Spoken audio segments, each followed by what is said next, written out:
옆에 분 인사합시다. 아름다운 밤입니다. 인사합시다. 사무엘상 지난주에 여러분 기억이 되실는지 모르겠습니다만은 사무엘상 4장의 전체적인 내용을 보게 되면 그때 당시에 이스라엘에게는 라이벌의 민족이 있죠. 블레셋이죠. 블레셋과 이스라엘은 전쟁의 위기에 놓여 있었을 때 그때 이스라엘 나라는 종교적으로 매우 타락됐던 시작이었습니다.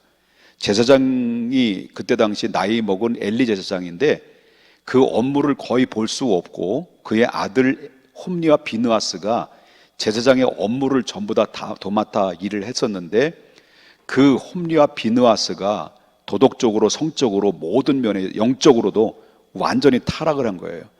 그러니까 제사장이 타락을 하니까 백성들도 고스란히 그 영향을 받아서 나라 전체가 하나님을 잃어버리고 하나님의 말씀이 희귀할 정도로 낯설은 거죠.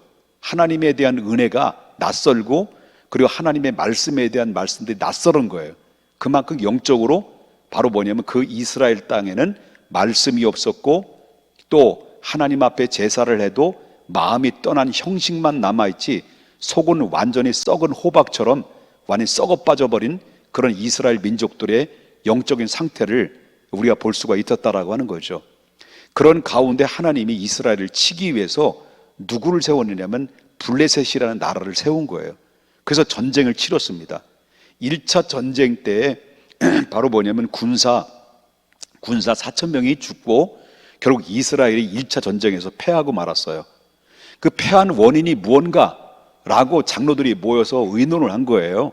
의논한 것이 고작 한 게 바로 뭐냐면 바로 이 패한 이유에 대해서 우리가 하나님의 말씀을 거절하고 우리가 우상 숭배를 빠졌고 하나님 앞에 큰 죄를 범했으니 우리 모든 민족이 함께 모여서 모든 지파별로 모여서 하나님 앞에 회개해서 다시 한번 하나님 앞에 돌아가자. 이렇게 했으면 얼마나 좋았겠냐는 거예요. 근데 이 장로들이 모여가지고 고작 하는 얘기가 우리의 이 블레셋에게 패한 원인이 뭐냐라고 할 때 그것은 바로 뭐냐면 우리가 하나님이 우리를 안 도와주셨기 때문에 그렇다라는 거죠. 하나님이 우리를 안 도와주셨기 때문에 우리가 패했다. 그러므로 바로 이 패한 것을 해결할 수 있는 유일한 방법은 하나님의 그 언약궤, 하나님의 언약궤를 가져서 이스라엘 전쟁, 다시 말한다면 블레셋 전쟁에 언약궤를 맨 앞자리에 앞세워서 우리가 전쟁을 임하게 되면 바로 여태까지 하나님이 함께 하셨던 것처럼 이번에도 바로 다시는 제2차의 전쟁에서는 이 1차처럼 이렇게 패배를 하지는 않을 것이다라는 그런 확신 가운데 있어가지고요. 그래서 결국 어떤 실로에 있는 하나님의 언약궤를 그냥 강제로 가져온 거예요. 그래서 이스라엘 전쟁에 제2차 전쟁이 벌어졌는데 블레셋과 2차 전쟁이 벌어졌는데 그 2차 때의 전쟁은 이스라엘 민족이 블레셋 앞에 전쟁터의 맨 앞에 언약궤를 앞세운 거예요. 그런데 하나님이 이제 그들은 이스라엘 백성들은 하나님의 언약궤만 앞에 두면 하나님의 능력이 임해서 여호와 하나님께서 이 블레셋을 전부 다 물리쳐서 1차의 전쟁 때 패배한 것을 다시 자존심을 살려서서 회복시켜 줄 것이다라는 그런 믿음을 가지고 언약궤를 앞세운 거예요.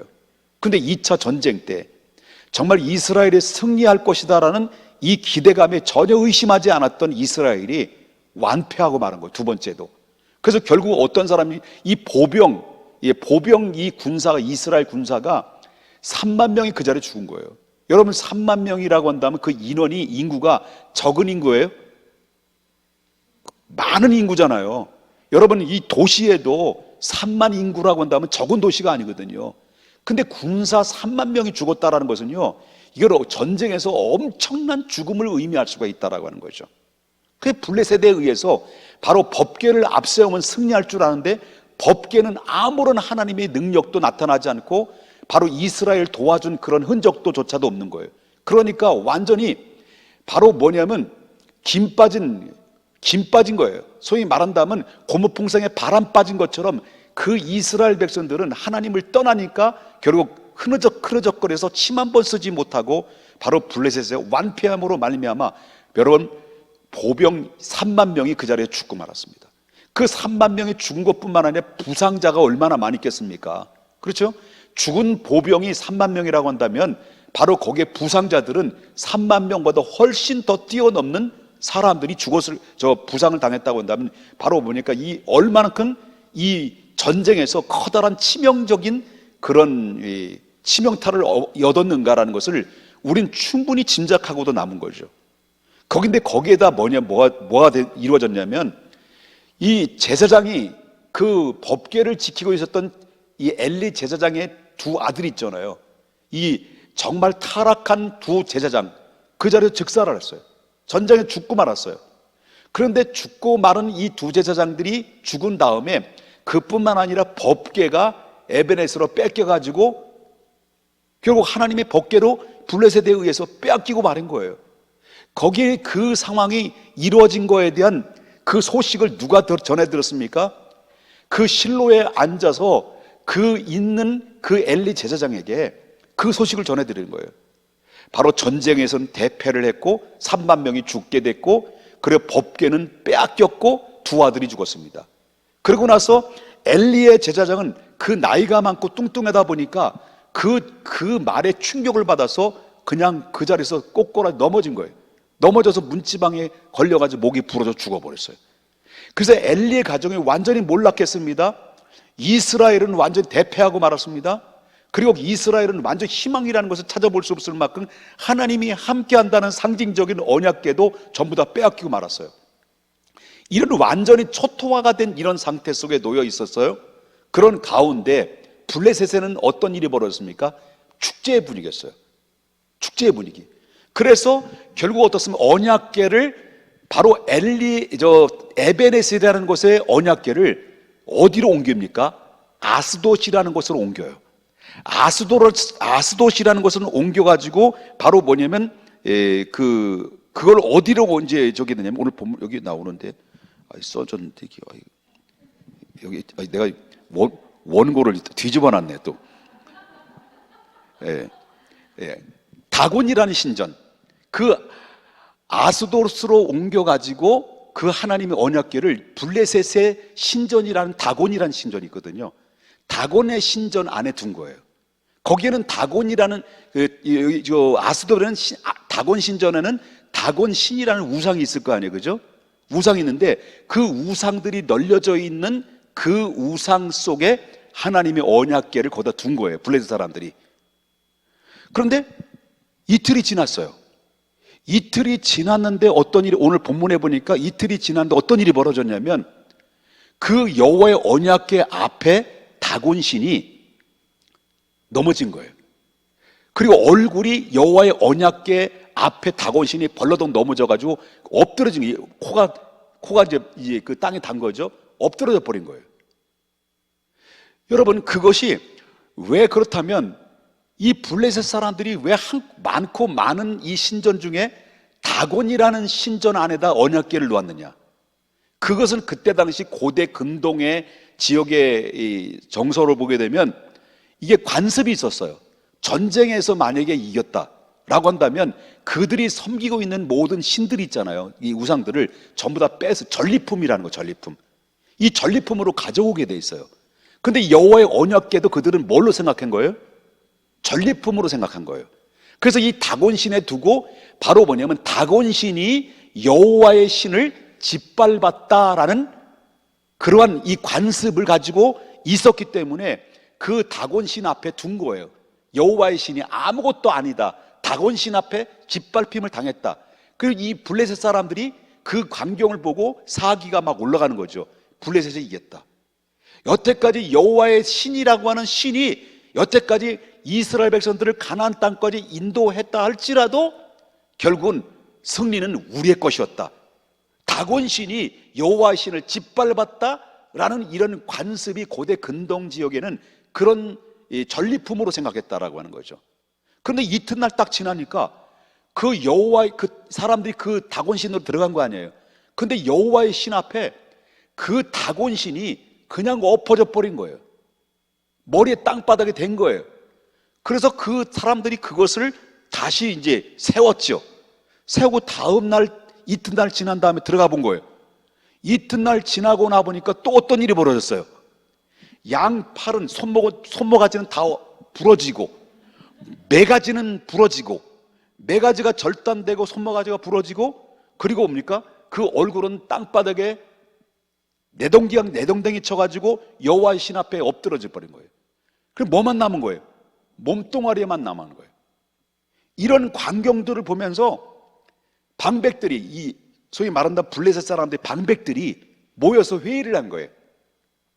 회의를 해보니까 이거 안 되겠다.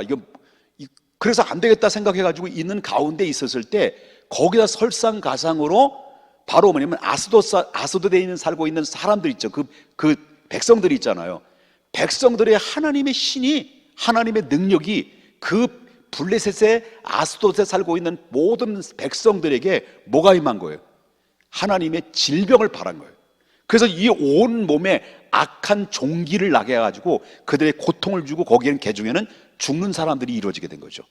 그러니까 이 블레셋 사람들이 맨 처음에는 다곤 신이 바로 이스라엘을 신을 짓밟았다라고 생각했는데 결국 다곤 신이 그 여호와의 신 앞에 엎드러졌고 언약궤에 엎드러졌고 이튿날은 죄송합니다. 죄송합니다. 손모가지고 매가지가 부러져가지고 여호와 앞에 엎드러진 거예요. 이런 데다가 뭡니까? 여기 아소드에 살고 있는 블레셋 사람이 백성들이 하나님의 징벌을 받아가지고 바로 뭐냐면 온몸에 악성 종기가 난 거죠. 그러니까 이 방백들이 모여가지고 고민에 빠진 거예요. 고민에 빠져. 그래서 회의를 가는 가운데 있었을 때 그때 이스라엘 백성들은, 블레셋 사람들은 안 되겠다. 그 일에다간 우리 바로 아스도 사람들의 백성들이 전부 다 여호와의 신에 의해서 죽음을 면치 못하게 됐다라는 생각이 들어가지고요. 그 여호와의 언약궤를 어디로 옮깁니까? 가드라는 곳으로 옮겨요. 가드. 이 가드라는 곳으로 옮겼는데 역시 가드라는 거 옮겼는데 또 여호와의 언약궤가 가드라는 옮기자마자 얼마 안 돼가지고 거기에 가드 사람들이 또 뭐냐면 이제는 어린아이부터 어른들까지 남녀노소 할 것 없이 전부 다 하나님의 징벌을 받아가지고요 온몸에 악성 종기가 난 거예요. 개중엔 죽는 사람도 있었겠죠. 이런 가운데 있다 보니까 사람들은 또 뭐예요? 이 여호와의 신이 맨 처음에는 다곤 신에 의해서 짓밟힘을 당한 줄 아는데 오히려 여호와의 신에 의해서 자기들이 지금 역공을 당하고 있는 상황, 어려운 상황이 있어서 그들의 마음속에 두려움이 먼저 들어오기 시작하면서 이제는 바로 뭐냐면 가드에서 어디로, 그러니까 에그론이라는 것을 옮긴 거죠. 에그론으로 여호와의 언약궤를 옮기니까 에그론 사람들이 펄쩍펄쩍 뛴 거예요.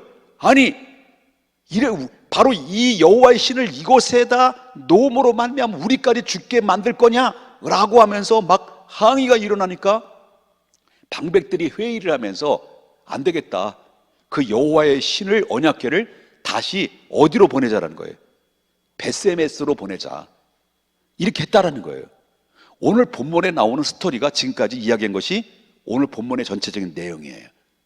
자, 그렇다면 이 말씀을 통해서 우리가 이제 깨달을 수 있는 것이 바로 뭐냐고 말한다고 한다면 이스라엘 백성들의 패배 원인이 뭘까라는 거죠. 이스라엘 백성들의 패배 원인이 뭘까를 할 때 그때 당시에 이스라엘 백성들은 자기들의 삶에 자기들의 영적인 상태는 전혀 감지하지 못한 상태 속에서 그저 이런 위기를 만날 때, 문제를 만날 때 여호와의 언약궤 안에는 능력이 있다는 것을 믿은 거예요. 그 여호와의 언약궤 자체가 능력이 있다라고 생각했던 거예요. 하나님과 상관없어요. 그냥 언약궤만 있으면 그것이 능력이 되어서 우리의 어려운 문제를, 이 모든 응답을 이루어 주실 거라는 것을 그들은 믿고 있었다라는 거죠. 근데 믿어야 될 믿음이 대상이 누구예요? 언약궤예요? 하나님이에요? 하나님이다는 거예요. 그들의 문제는 바로 뭐냐면 하나님을 믿고 하나님을 신뢰하고 하나님의 인도함을 따라 순종하고 그분께 영광을 돌리고 우리가 책임 있는 그리스도의 삶을, 책임 있는 하나님 백성답게 삶을 살아가는 것은 전혀 상관없이 영적으로 타락되고 그리고 영적으로 무능해지고 제사장들은 사명을 잃어버리고 백성들은 우상에 빠지고 그들의 마음속에는 하나님을 다 멀리 보내버리고 새로운 우상들을 만들고 이제 다급한 문제에 만났으니까 그때서 비로소 여호와의 언약궤를 앞세워서 그 여호와의 언약궤가 능력인 줄 알고 그 응답인 줄 알고 불러드렸는데, 그들에게는 아무런 하나님이 그들의 속에서 하나님을 떠난 백성들에게 하나님이 하나님이 그 믿음과 함께 언약궤 속에 역사하시는 하나님이 역사함을 싹 빼버리니까 아무런 힘을 조차도 쓸 수가 없었다는 거죠. 무슨 말이냐? 우리가 그리스도인이잖아요. 여러분들은 그리스도인이잖아요. 저와 여러분은 하나님의 자녀이잖아요. 하나님의 자녀인 우리가 하나님을 의식하지 않고 하나님을 바라보지 않고 하나님을 신뢰하지 않고 내 예배 생활이나 하나님 앞에 믿음의 정직한 영으로 새롭게 만들어서 내 자신을 쳐서 복종하여 정말 선한 영향력을 끼치고 그리스도인답게 살아가는 책임 있는 삶을 살지 않고, 하나님과 관계없이 믿음의 신분은 하나님의 자녀인데, 신분은 하나님의 백성인데, 하나님의 백성과 하나님의 신분은 하나님의 자녀답게 살지 못하고 동떨어진 삶을 상태 속에 살다가 문제를 만나면 그때서야 하나님 도와주십시오, 하나님 해결해 주실 것을 믿고 그때서야 비로소 하나님이 나를 도와주실 것이다라는 그런 믿음을 가지고 있다고 한다면, 그런 하나님께 도움을 요청한다고 한다면 이건 잘못된 것이다라는 거예요. 이스라엘 백성들은 완전히 타락한 상태 속에서 여호와의 언약궤만 앞세우면 모든 것이 해결해 줄 것이다라는, 소위 말한다면 이 요술 램프 하시, 요술 램프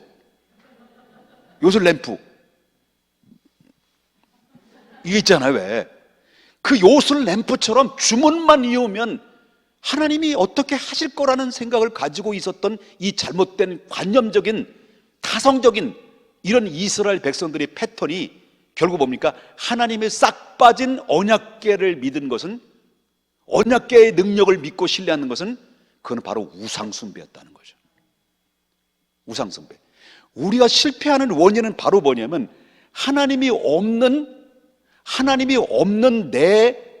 내가 원하는 하나님이 나와 상관없는 내가 원하는 이 소원, 믿음, 내 방식, 이런 것이 어쩌면 하나님과 관계가 동떨어져 있는 관계 속에서 내가 원하는 것을 얻어내려고 하는, 이 쟁취하려고 하는 이 잘못된 관념적인 것들이 우리 안에 실수를 범할 때가 너무 많이 있다라는 거죠.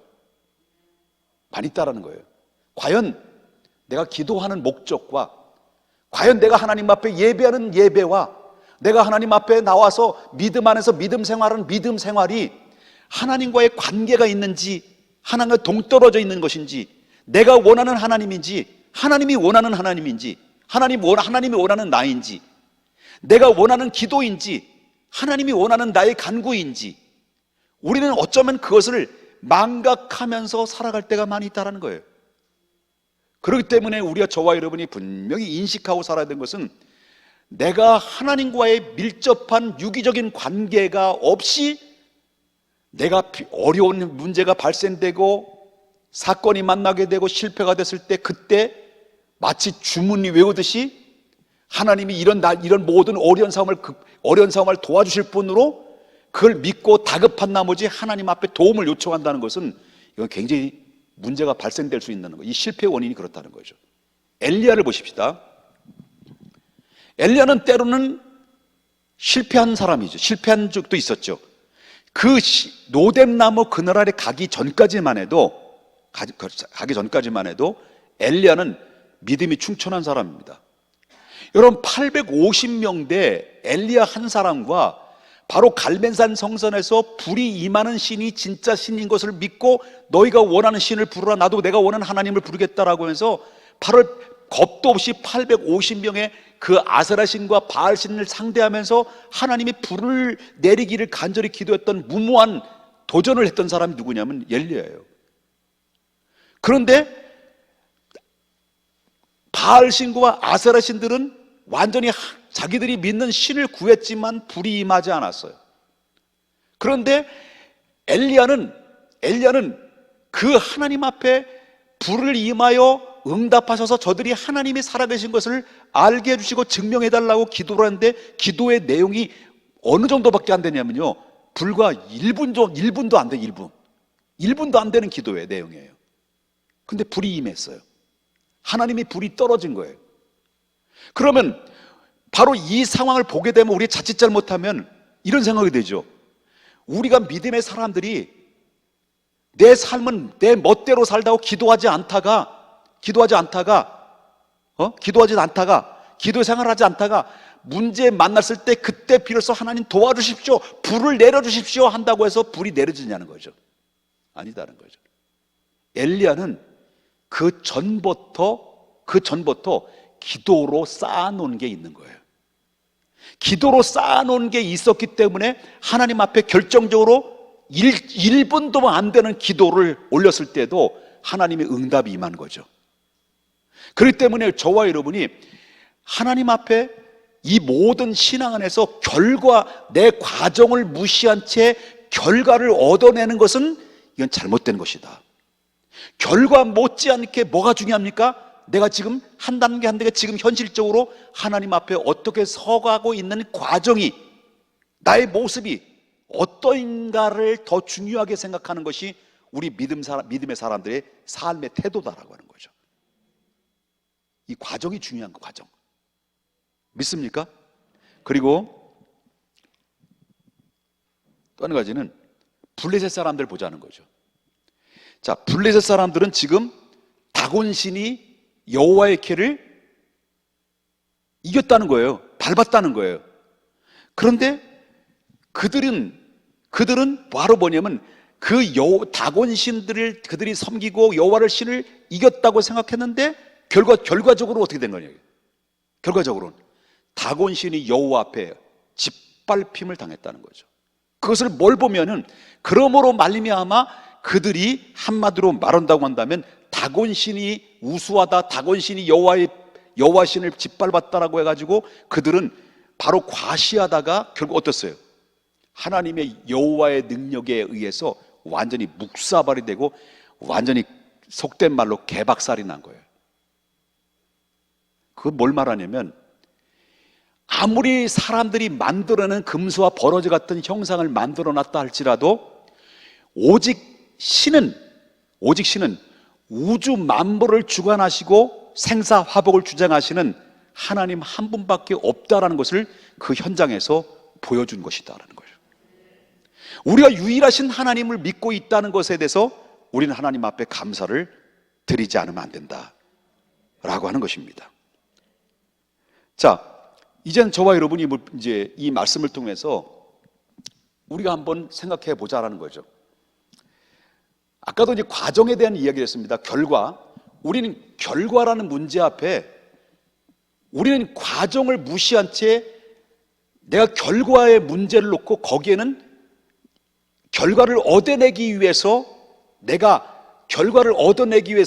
바로 뭐냐면 지금 현재 당하고 있는 고난과 어려운 문제가 막 사방이 우겨싸움을 당했을 때 우리는 하나님의 백성들은 과정을 우리가 제대로 삶을 살지 못하고 책임 있는 삶을 살지 못한 상태 속에서 하나님 앞에 문제가 다급한 가운데서 하나님을 끌어들여서 내가 원하는 결과를 얻어내려고 한다는 것은 이거는 바로 신비주의다라는 거죠.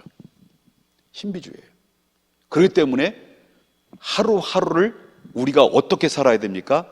하나님과 나와가 친밀한 관계를 가지면서 하나님을 잃어버리지 않는 삶, 하나님과 늘 매일매일마다 유기적인 관계를 가지면서 평상시에 엘리야가 기도로 많이 살 때 결정적인 결과를 얻어냈던 것처럼 우리가 하나님 앞에 평상시에 늘 유기적인 관계를 통해서 말씀 묵상을 통해서 하나님과의 비밀한 친밀한 그런 교제를 통해서 늘 과정 속에서 잘 싸우고 저축을 해놓으면 그 하나님 앞에 기도할 때 그 결과 속에는 하나님이 함께 한다는 거예요. 나를 찾는 자가 내가 여기 있다 할 것이며 내게 부르짖는 자가 내가 너를 도와주겠다는 거예요. 근데 어떤 자를 만날 겁니까? 어떤 자를 도와준다는 겁니까? 과정이 무시한 채 엘리 제사장이나 홈리와 비느하스나 이스라엘 백성들이 온갖 하나님을 잃어버리고 지 멋대로 살다가 여호와의 법궤만 앞세워서 승리할 거라는 기대감을 가지고 있다는 이런 잘못된 신앙이 오류를 빠질 때가 너무 많다는 거예요. 한국 교회 병폐된 문제가 바로 그거예요. 한국의 교회는요, 하나님 앞에 예배는 잘 드려요. 새벽 기도도 와요. 금요 기도도 해요. 수요 기도 예배를 드려요. 근데 뭐예요? 경건의 능력이 없는 거예요. 그래서 또 설교를 준비하면서, 설교 마무리하면서, 이제 트로트를 좀 그만 불러야 되겠다.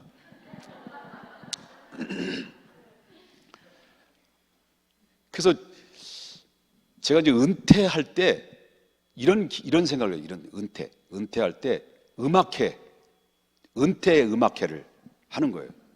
그래서 이제 좋은 노래들을 훌륭한 복음으로 개사해가지고